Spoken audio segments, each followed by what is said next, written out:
Lovely to meet you, and looking forward to the game, I'm sure. How have you, when you've been studying Ireland, what has your homework shown you about them? Well organised team, very hard working, good discipline, difficult to break down, do not concede many goals, and do not score many goals. So that's, I think that sums up everything. Would you call them then a typical Martin O'Neill team? Not really.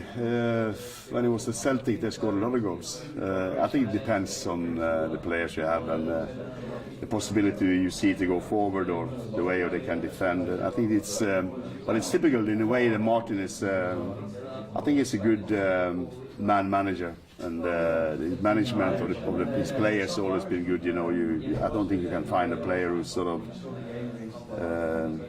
They all speak very, very highly of Martin.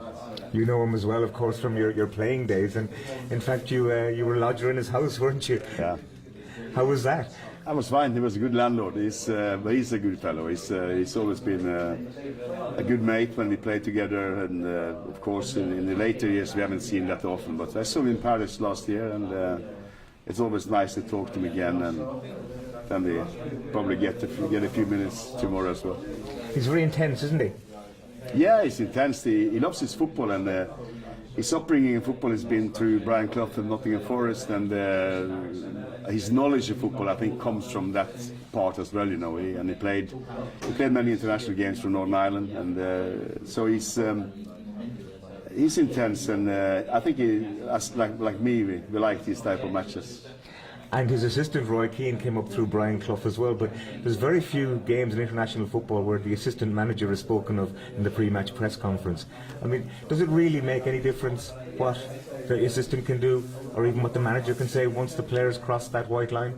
Yeah, I think so. It's I also picked an assistant who's a very experienced player, like John Dahl Thomason, and he's the top goal scorer in all times for Denmark. You know, over 100 caps, and knows the international football through many countries. And I think we as head coaches, we need to have good people around us, and the staff is important. And I try to pick people around me who knows more than me in certain areas, and I think that's important as a leader. So you've got 2 games in a playoff, not 1. The second game could be longer than the first. Psychologically, how do you approach this? I mean, people say you can't win it in the first leg, but you can lose it. Yeah, both things is possible. That's football. But we have one feeling in our team: we have to go out in Parken and attack Ireland with everything we have, and then we have to see how good we are or how good the Ireland is to defend. We won't hold much back on Saturday, and then we have to take that result to Dublin, and then we have to see them. You have improved Denmark.